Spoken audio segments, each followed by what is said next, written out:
Hey there! In this video, I'm going to be talking about a camera that, in my opinion, is a fantastic option for most content creators out there. It is affordable, it is small, it has great image quality and autofocus. It's also extremely versatile. You can use it in a lot of different situations, and I think it'll be a very viable camera for years to come.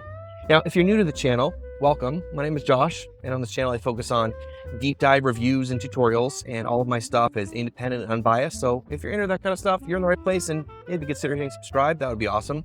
So I will get into the nerdy technical tests and details later on in the video, but it's actually a beautiful day today in North Carolina, and I've been doing a lot of stuff in my studio, so I wanted to get out and go for a walk. So hopefully you'll come along with me and enjoy that. And also this camera, because it's small and so easy to use, it's absolutely fantastic. So let's go for a nice little walk.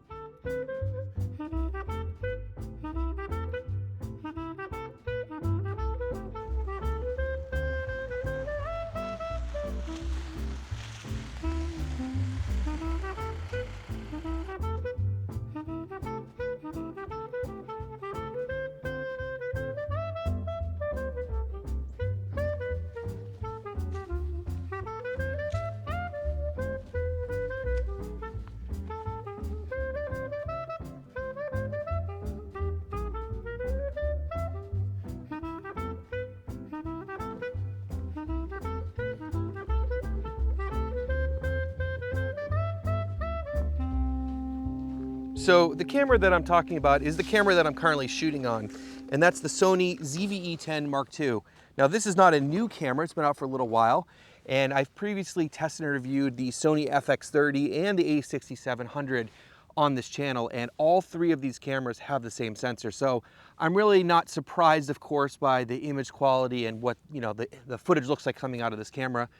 But what I wanted to do was take the camera out and actually use it a little bit and get a sense of the ergonomics, the feel, and really think about who this camera's for. Of course, the price is very enticing and the size, and right now it's really refreshing for me because I'm using the ZV-E10 II with the Sigma 18-50, and it's such a small and lightweight package. I'm used to carrying around a lot of full frame equipment with big lenses, so it's really nice. But what I will also do is talk about how this camera can be used in a lot of different situations. Like I said, it is very versatile, so we'll take a look and see if it's a good choice for live streaming and podcasting and studio work as well, and general content creation. So this is one of my favorite spots to come for a quick hike and definitely do some birding. There's often a lot of waders like herons and egrets here because when the water level's low, it's like a perfect spot, and I've got some great footage here. But we got a heavy rain overnight last night and the water's really murky, and I don't really see anybody out here because I think the water level's a little too high. But anyways, like I said, I want to come out and try out the camera and go for a walk. So I'm gonna head back to the studio and we'll talk about some more details and my recommendations.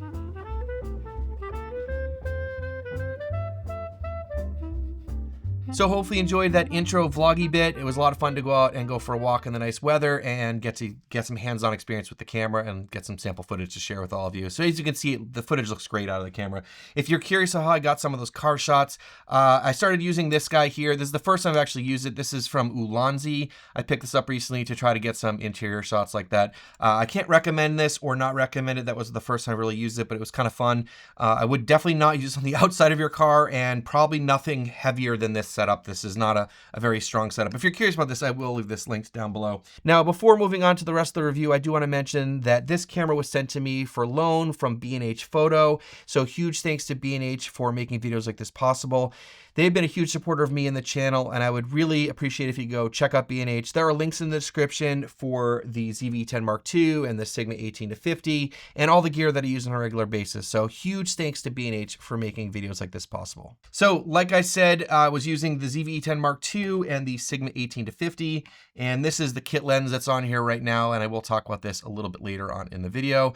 We will get the same image quality out of this camera, like I said, with the FX30 and the A6700, both of which I reviewed on this channel.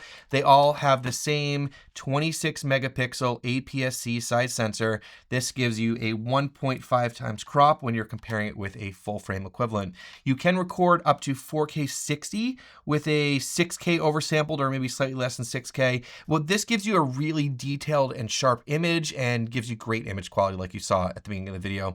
This also has all the same codecs and picture profiles as the other cameras, XAVC-SI, XAVC-S, XAVC-HS, and you can also record in S-Log3 and S-Cinetone. So you're essentially getting the same image quality you get out of those other two cameras. So obviously you can take out the camera to vlog with it, but I want to talk about how we can use this camera in a lot of different situations. One of the main things that really dictate how you can use the camera are the run times and the overheating. Now, this camera does not have a fan in it. It also does do oversampled video, so that generates a lot of heat. So I had to do a bunch of tests here to see exactly how it would work. I also want to mention that it's really cool that they put the full-size NPF Z100 battery in here.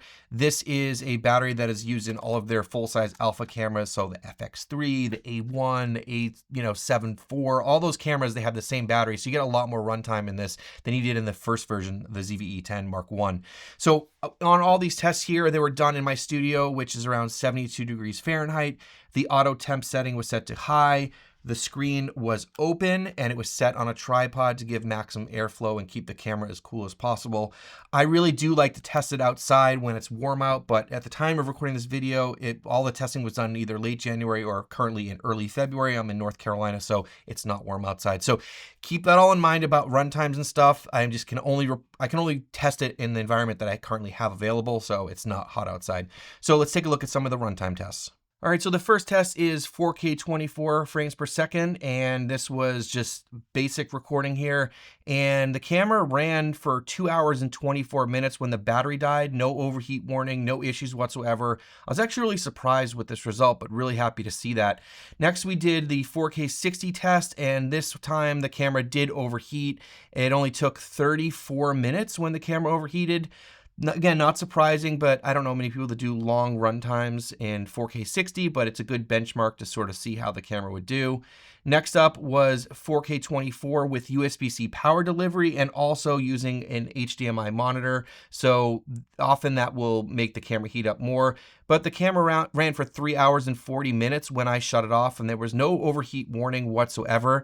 Now, this is really impressive for a few reasons, one of which is we didn't get an overheat warning. It didn't overheat, like it just ran and ran and ran, which is great for two things. One is long-form recording and podcasting, and also for live streaming. So if you were to send the signal from this camera into a capture card, like an Elgato Cam Link or an A10 Mini or something like that, it didn't have any issues in 3 hours and 40 minutes. So that is pretty cool. So one way of streaming, like I said, is HDMI into a capture card, but you can also plug this camera directly into a computer with the USB streaming feature. So when I plugged the camera into my computer with USB streaming at 4K 30, hooked up to Ecamm Live, the camera was actually really surprising here too. It ran for a long time. Now the overheat warning did kick in about an hour and a half in, but it did run for 4 hours and 13 minutes before the camera overheated. So in terms of studio use and live streaming, I think this camera could do really well in a controlled environment. Like I said, outdoors, a lot of humidity, different conditions, I think you're gonna get different results. This camera will definitely overheat, but I can't test it in that environment at the time of recording this video. Now, I used to use the ZV-E10 Mark I in my studio for long form recording and live streaming, and I didn't have any issues whatsoever with overheating. So I think from what I've seen so far, I think this could be pretty good for inside studio stuff with, controlled temperature. Next, we'll talk about dynamic range. And if you're unfamiliar with what dynamic range is, it's the ability of a camera to see the most amount of information in the scene as possible, seeing into the highlights and the shadows at the same time. So you want to have more dynamic range in a camera. It gives you a lot more flexibility, and of course the image looks a lot nicer. It also keeps the noise down quite a bit when you are lifting up the shadows to see what's going on in the darker parts of the image. Now, what I did here is I compared this with the Fuji X-H2S, since that's the only other crop sensor camera that I had at the time of doing this test. Yes, I know the X-H2S is Fuji's high-end model and it costs $2,500, but the sensor in the ZV-E10 Mark II, like I said, is the same as the $1,800 Sony FX30. It's also just what I had.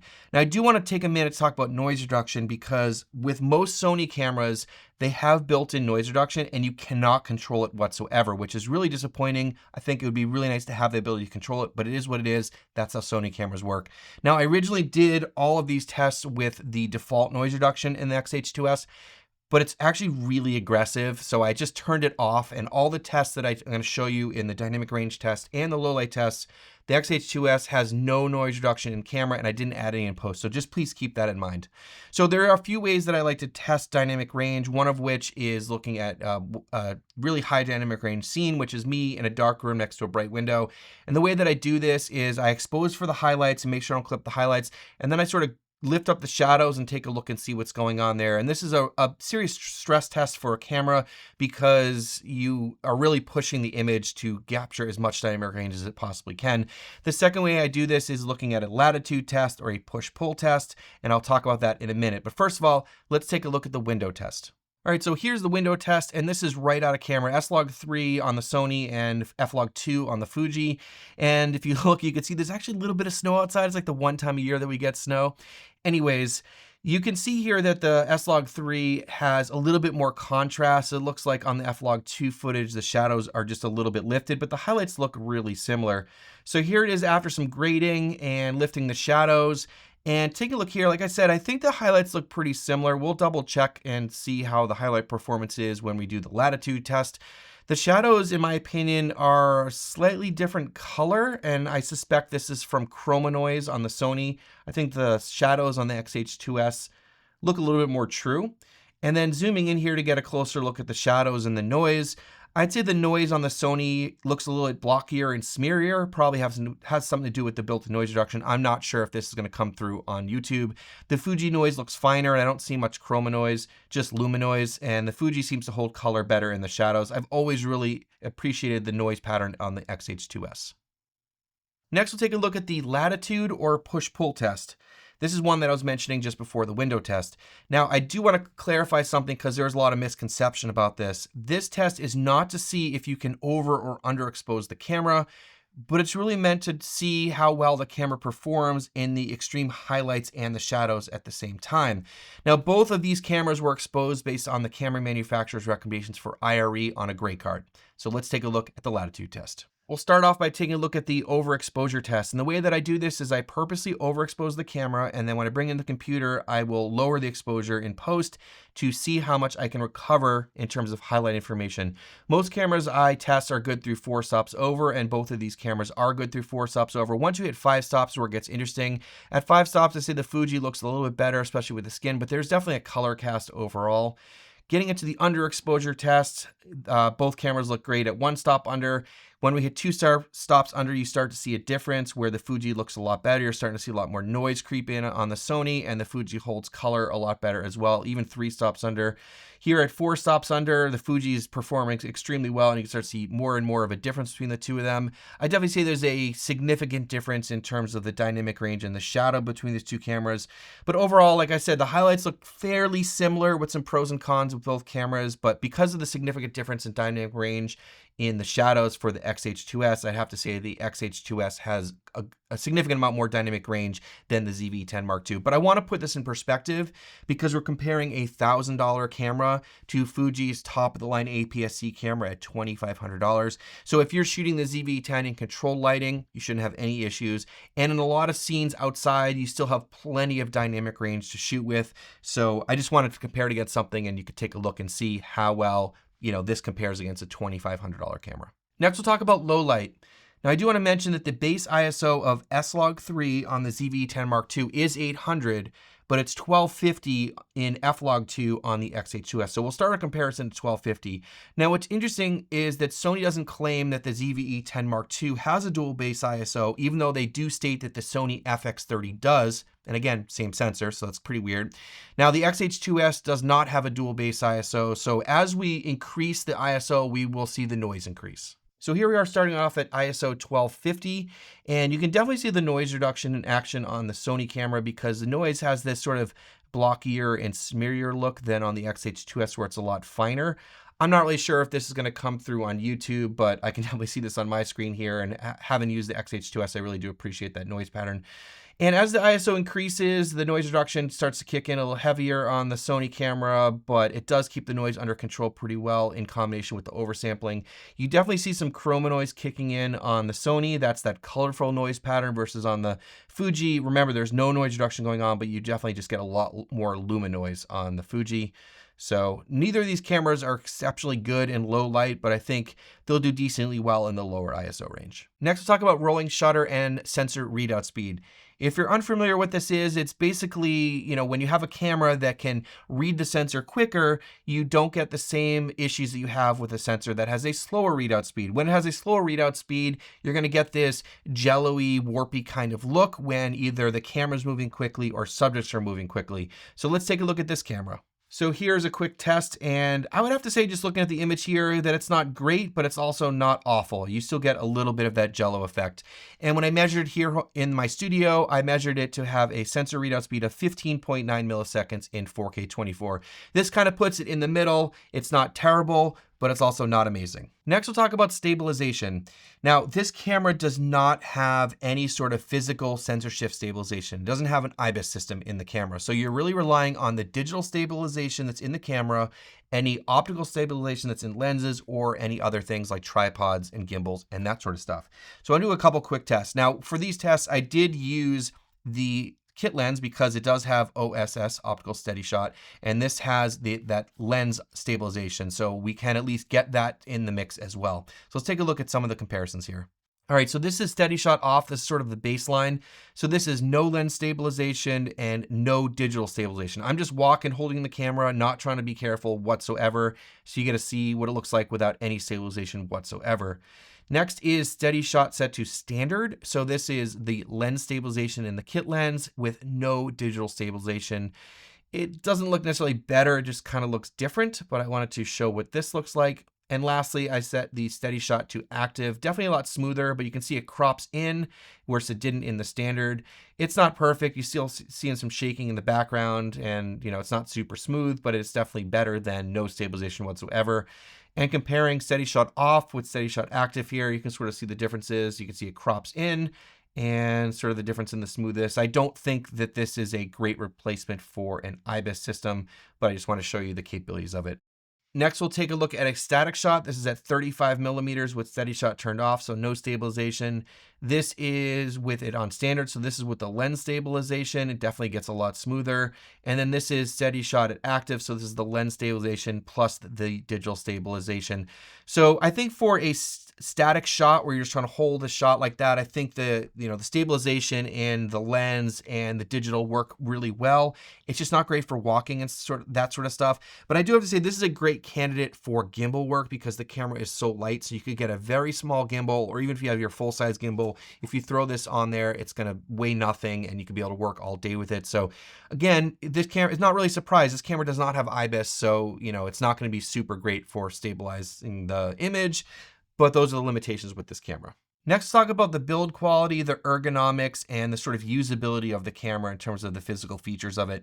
Overall, this camera is pretty lightweight and very plasticky. It doesn't have the best build quality in my opinion, but it's kind of what you expect for a $1,000 camera.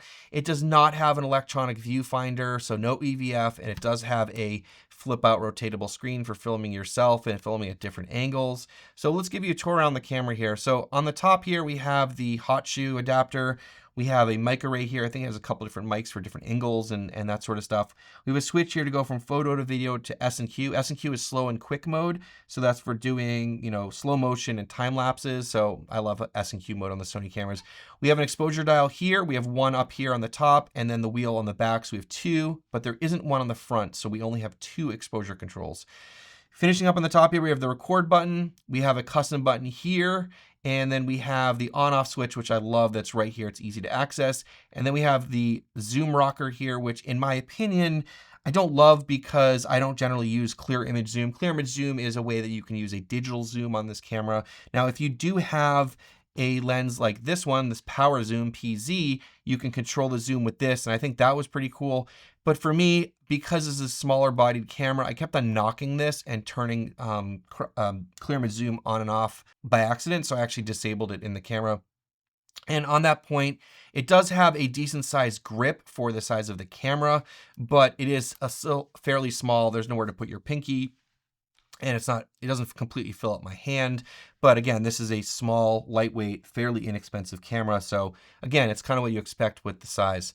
So giving more of a tour around the camera, on the front, we really don't have anything to talk about here. Onto the back of the camera, which I already showed you, we have the control dial here. We also have a bunch of different buttons that you can customize, so kind of standard controls for a Sony camera. Onto the port side of the camera, we just have exactly the minimum here that we need. We have USB-C, we have a mic jack, we have a SD card, only one SD card. If you're looking for a recommendation, these are the ones I like, these pro grade cards. I'll leave this link down below. And the bottom, we have a headphone jack and micro HDMI. So I'm not going to get a full-size HDMI on this camera this size, but it does give you HDMI out, which is nice. On the grip side, there's nothing going on here. The other one thing I want to mention are the strap eyelets. You know, I like these over the flappy triangle bits that just make noise all the time and jingle. But these do stick out, and if you're holding the camera like this, you can see it sort of digs in your hand a little bit. Although with this camera, the grip doesn't completely fill up my hand, so it doesn't really hurt that much. But I really wish they'd do the ones that like inlay in the side. They're kind of recessed like some of the other cameras are doing, but it is what it is. On the bottom here, not too much to report. Like I said, we do have that full-size NPF Z100 battery. And the nice thing here on this size cameras, you don't have to access the memory card through the battery door like you do on some other cameras. So that's a little bit of a tour around the camera. You know, the big things that you're missing on this camera, of course, you don't have an EVF and you don't have IBIS. Next, let's talk about resolution, frame rates, and codecs. Like I said earlier, we have basically all the same codecs that we get on the other Sony cameras, starting with the X-AVC-SI. This is an H.264 all-intra codec. This one is going to be the highest quality and also the easiest on your computer to edit, but the largest bit rate. And for this, we can film from 24 up to 60 frames per second. Next, we have the X-AVC-S codec, which is a H.264 long op, so a little bit smaller file size, a little bit harder on your computer to edit. Really not a problem with the, you know, the M1, M2, M3, M4 Max. And you can shoot this up to 60 frames per second. And then we also have the really popular, which I like, the X-AVC-HS codec, which is the H.265 codec. This gives you much smaller file size, same bit rate as the X-AVC-HS, but higher quality. But the weird thing is, they don't give you the 30 frame per second option, so just letting you know about that. And lastly, if you want to shoot above 60 frames per second, you can do that in HD. So if you choose this codec here, you can shoot up to 120 frames per second. So you do have quite a bit of options in terms of resolution, frame rates, and codecs. So there are definitely some cool features in the Sony ZV cameras that we've seen in like the ZV-E10, the ZV-E1. We get the product showcase feature, and this allows you to hold things up in front of the camera if you're demonstrating products and stuff like that. We also have the defocus option, so if you're shooting in an automatic mode, it will blur out the background without you having to think too much about it. We also have the cinematic vlog or cine vlog setting, which puts the black bars on the top and the bottom. You can't shoot this in log, but it's a pretty cool feature. We also have touchscreen operation, which just is more flexible and easier for a lot of people. And we also have S-Log3, S-Cine tone, and focus breathing compensation that we get in some of the others and most of the other Sony cameras. So as I try to wrap up this video, the first question I want to talk about is whether or not you should upgrade from the ZV-E10 Mark I. For video, absolutely yes. The ZV-E10 only shoots 8-bit versus the ZV-E10 Mark II is updated to the new 10-bit 422 codecs that's in all the other Sony cameras, and that's a big deal. It also has that bigger battery, and you get new features and improvements on autofocus and other stuff. So if you're a videographer and you're trying to think about upgrading from the ZV-E10 Mark I think this is a really solid upgrade. So why do I think this is such a great option for most content creators out there? Well, the price, the size, the image quality, being able to shoot 4K 10-bit 422 video up to 60 frames per second, reliable autofocus, and the lens selection. Sony, in my opinion, has class-leading autofocus when it comes to filming people, and when I'm filming myself, I do not worry about it grabbing autofocus. It does a fantastic job. In terms of lens selection, E-mount is incredible, not just in terms of Sony lenses, but there are so many third-party lenses out there, and when you have an APS-C camera from Sony, it shares the same mount as their full-frame camera, so you can use APS-C design lenses or full-frame lenses. You have so many different options there. Like I showed earlier, I think it's a good studio camera. It did great in terms of run times and overheating in my studio here. It's 70 2 degrees Fahrenheit. I would be worried about long run times in warmer environments or high humidity, or maybe some more professional type shoots, but it's very small, it's lightweight, and it's honestly just really fun to use this camera. In terms of the price, it's selling for $1,000 or $1,100 with the kit lens. I would probably recommend picking this up with the Sigma 18 to 50 unless you need the optical lens stabilization. So in terms of the price, I think it is very competitive. Next, let's talk about the competition. For me personally, the first camera that jumps out to me is the newly released Fuji X-M5. Now, I did recently review that camera, and I'll leave that video link down below if you want to check it out. But I didn't get to do a side-by-side test because both of them were loaners, and I had that before I had the ZV-E10 II. Now, although the X-M5 has more in terms of resolutions and recording modes, for example, it can shoot 6K open gate, and I was really impressed with the image quality out of the X-M5. Both cameras are pretty small, lightweight, and affordable. They don't have IBIS or an EVF, so they're very similar. But in my opinion, the benefits of the ZV-E10 II is that really reliable autofocus where you do not have to worry about it. And like I mentioned before, the huge lens selection that you have for Sony E-mount. Next up would be the Nikon Z50 Mark II, which just came out, and I haven't tried this camera yet, but I would like to review it sometime soon, so I can't speak too much on it because I haven't put my hands on it, but I think that is another competitor for these cameras. In terms of Canon, I don't think they really have a competitor around this price point. The closest thing is probably the R7 or the R8, but those are a bit more expensive, and they also have an EVF, so they're physically larger. You could talk about the Canon R10, but it doesn't shoot in log, so I don't think it really can compete in terms of video with the ZV-E10 Mark II or these other cameras. What about within Sony? How about the a6700? Why should you pick up that over the ZV-E10 Mark II? Well, for $1,400, which is $400 more than the ZV-E10 Mark II, you do get IBIS, you get an EVF, and you get 4K 120, although it is cropped. So if you're thinking you want IBIS and an EVF, I would definitely recommend going for the a6700. It gives you a little bit more versatility, but it is more expensive. Now, what about the FX30? Because that's the other camera that has the same sensor. Well, that is significantly more money. It's coming in at $1,800, although sometimes it's on sale for $1,600. That carries a few more features with the FX line in terms of all that stuff, but you also get a built-in fan, so it is very reliable. It will never overheat for long run times, hot temperatures, humidity, all that kind of stuff. So if you really want to not worry about the camera in any situation in terms of overheating, FX30 is your bet, but it is quite a bit more expensive. And you don't get an EVF with that camera either.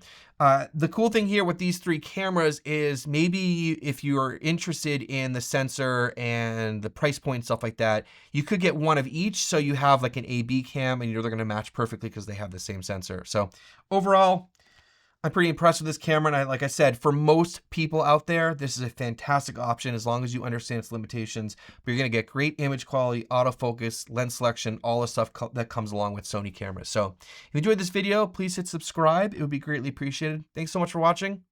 I'll see you in the next one.